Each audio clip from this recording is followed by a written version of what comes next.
আমাদের যেদিন officially divorce হলো সেদিন ছিল শনিবার।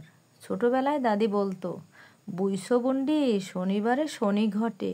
কি জানি, ওই দিন তো জানতাম না শনিবারে আমার জীবনে শনি ঘটলো নাকি আমি শনিবার রাহুমুক্ত হলাম।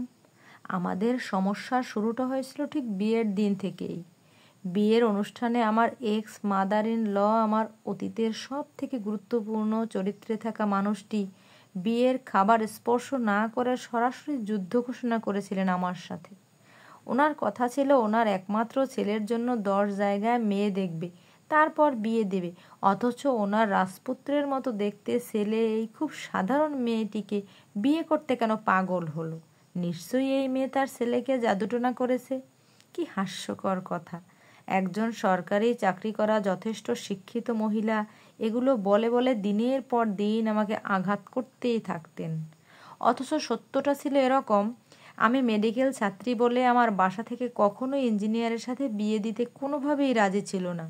অথচ আমার এক্স হাজব্যান্ড কোনোভাবেই আমাকে ছাড়া আর কোনো মেয়েকে বিয়ে করবে না বলে চরম সিদ্ধান্তটা তার বাসায় জানানোর পরে তার বাবা এবং বোনেরা মিলে বারবার আমি রিপিট করলাম যে আমার বাসায় প্রস্তাব পাঠায় 3 বছর ধরে। যাই হোক, বেচারা অনেক স্ট্রাগল করেই আমাকে পেয়েছিল।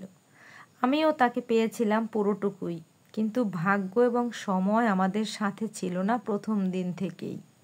বিয়ের রাত, যাকে আমরা বাসর রাত বলে থাকি, ওই দিন আমাদের বিছানায় ওর বোনেরা একটা মাত্র বালিশ দিয়ে ফিসফিস করে আমাকে তাদের ভাইয়ের অনুপস্থিতিতে বলেছিল, এই বাসায় তোমাকে আমরা মেনে নেইনি, শুধু ভাইকে হারাতে হবে বলে এই সব লোক দেখানো আনুষ্ঠানিকতা।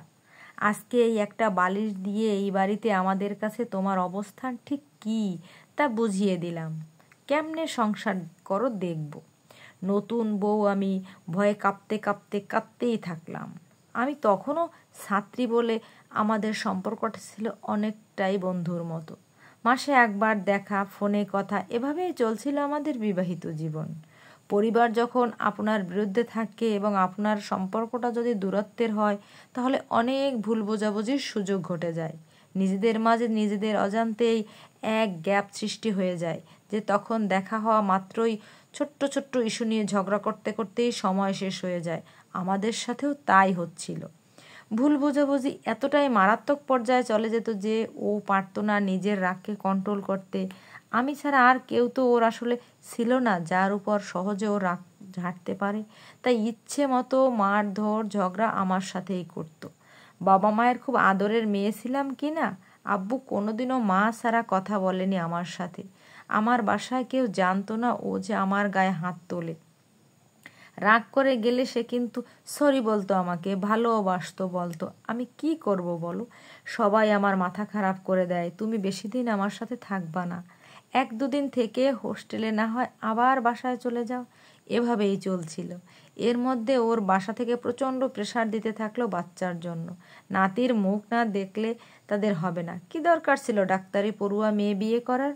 যাই হোক, আল্লাহর অশেষ রহমতে আমি ঠিকই কনসিভ করে ফেললাম। আর ঠিক তখন থেকেই ভীতু ভীতু গায়ে কথা বলতে লাগলাম।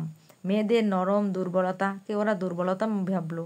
পুরো প্রেগনেন্সি পিরিয়ডটা আমি মেডিকেল কলেজের হোস্টেলেই কাটাই। কতদিনে আমি ঠিক বুঝে ফেলেছিলাম ডাক্তার আমাকে হতেই হবে। আমার জীবনটা নর্মাল না হওয়ার সম্ভাবনা খুবই বেশি। আমার হাজবেন্ড ওই সময়ও আমার গায়ে হাত তুলতো। প্রেগনেন্ট হয়েছে বলে এক্সট্রা কোনো কেয়ার আমাকে নেয়নি। বাচ্চা হয়ে যাবার পরে তার নতুন এক চেহারা দেখার ভাগ্য হলো আমার। বাচ্চা বাচ্চা করে অস্থির যে পরিবার, তারা আমার লেবার পেইন ওঠার এবং হাসপাতালে নেবার 15-16 ঘন্টা পরে এসে হাজির হন। তার মায়ের যুক্তি ছিল ব্যথা উঠলেই সাথে বাচ্চা হয়ে যাবে, এমন কোনো কথা নেই। এগুলো নাকি হাসপাতালে টাকা নেওয়ার ধান্দা।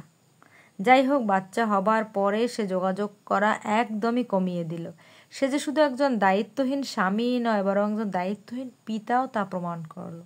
সে তার বাসায়, আমি মেডিকেলে, আর বাচ্চা আমার বাবা মায়ের বাসায়। এভাবেই কাটতে লাগলো। কাগজে সাইন করার সময় ফোঁটা চোখে গড়িয়ে পড়লো, কারণ তার সাথে আমার আর থাকা হবে না।